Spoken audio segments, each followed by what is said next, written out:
파친코 11화에서는 공습을 피하기 위해 고한수의 도움을 받아 시골로 간 선자의 가족들, 그리고 함께 지내게 된 김창호의 모습이 그려졌는데요. 경희와 김창호, 첫 만남에서 서로 좋지 않은 인상을 남겼던 두 사람은 어느새 묘한 기류를 보이기 시작하는 모습이 나오기도 했습니다. 그런가 하면 이번 화에서는 노아가 고한수의 아들이면서 동시에 백이삭의 아들이기도 한다는 것을 보여주는 모습들이 여러 장면에 걸쳐 등장하기도 했는데요.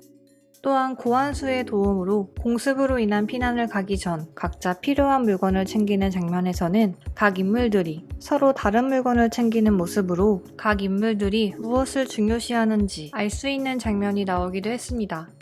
오늘 영상에서는 앞으로 노아에게 어떤 변화가 생기는지에 대한 리뷰와 함께 솔로몬과 나오미, 그리고 창호와 경희에 대해 리뷰해 보려고 합니다. 원작과 함께 리뷰할 예정으로 영상에는 스포일러를 포함하고 있습니다.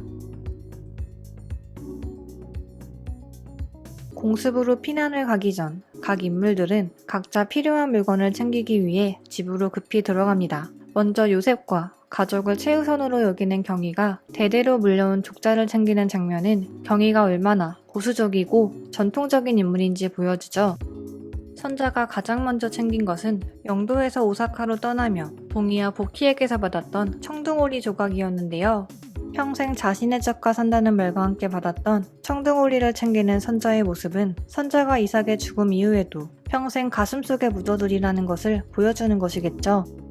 그리고 마지막으로 노아는 성경을 챙기려고 하다 이를 내려놓고 다른 책을 챙깁니다. 이는 노아의 선생님, 일본인으로 알고 있었지만 사실은 조선인이라는 것을 알려주며 자신에게는 이제 필요 없다는 말과 함께 준 와세다 대학교 입학시험 문제집이었습니다. 이는 자신의 아빠처럼 목사가 되고 싶어 하던 노아가 이삭의 죽음 이후 변화하기 시작했다는 것을 암시하는 것이겠죠. 드라마에서는 이 장면 이후 노아가 책을 읽는 장면이 나오지는 않지만 원작에서는 시골에 있는 내내 대학 입학시험을 위한 공부를 하며 일하는 시간 외에는 책에 몰두하는 모습이 등장합니다. 이후 신문에 없는 내용도 읽을 줄 알아야 한다는 말과 함께 고한수가 준 신문을 열심히 읽는 노아의 모습과 고한수를 향한 노아의 눈빛은 그를 향한 존경과 동경, 그리고 그처럼 되고 싶어하는 노아의 모습을 보여주었는데요. 그러나 이후 계란도둑을 잡는 장면에서 노아는 고한수가 아닌 백이삭을 떠올리게 하는 모습을 보입니다. 도둑이 노아를 괴롭히던 친구라는 것을 알게 된 창호는 그에 대한 처분을 노아의 판단에 맡길 거라고 하자 잠시 말이 없던 노아는 그를 보내주고 그가 놓쳤던 계란까지 챙겨줍니다. 이는 이삭이 노아에게 죽기 전 말했던 자비에 대한 대사를 떠올리게 하는데요.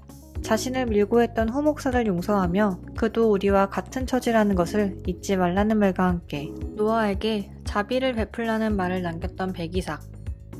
자신을 괴롭혔던 친구를 보내주는 노아의 모습은 그가 여전히 이삭을 존경하고 있다는 것을 나타내며 앞으로 노아에게 대조적인 백이삭과 고한수의 가치관이 어떻게 녹아들지 보여주는 장면이었습니다. 이번 화에서 드디어 땅을 매입하는 데 성공한 솔로몬은 톰을 찾아가 그를 설득하고 아벨을 향한 복수에 한 발짝 다가섭니다. 이후 나오미의 사무실을 찾아간 솔로몬과 나오미의 대화에서는 두 사람이 같은 동질감을 가지고 있다는 것을 보여주는데요. 다이니치로 일본에서 그 어디에도 속하지 못하는 솔로몬과 마찬가지로 아무리 열심히 하더라도 사장은 될 수 없다는 것을 알고 있는 나오미. 진심으로 나오미를 응원한다는 말과 함께 떠나는 솔로몬을 붙잡은 나오미는 저녁 식사를 하자고 제안하고 그렇게 두 사람은 서로에게 가까워지기 시작합니다. 잠에서 깨어나 계란을 가지러 갔다 오던 경희가 창호의 뒷모습을 물끄러미 쳐다보다 가는 모습과 경희가 떠난 후 경희의 뒷모습을 보는 듯한 창호의 모습으로 끝난 11화.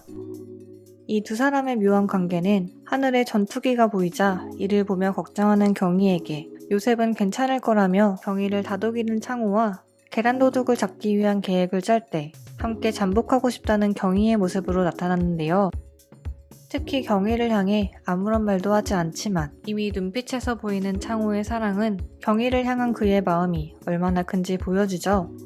사실 원작에서는 단순히 경희를 향한 창호의 열렬한 마음만이 묘사되고 이렇게 직접적으로는 등장하지 않는데요.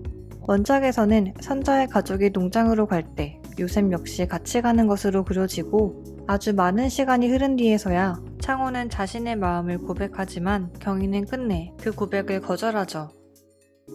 하지만 드라마에서는 요셉이 오랜 시간 등장하지 않고 있고 그의 생사 역시 나오지 않아서 두 사람의 관계가 원작과는 다르게 그려질 수도 있을 것 같은데요.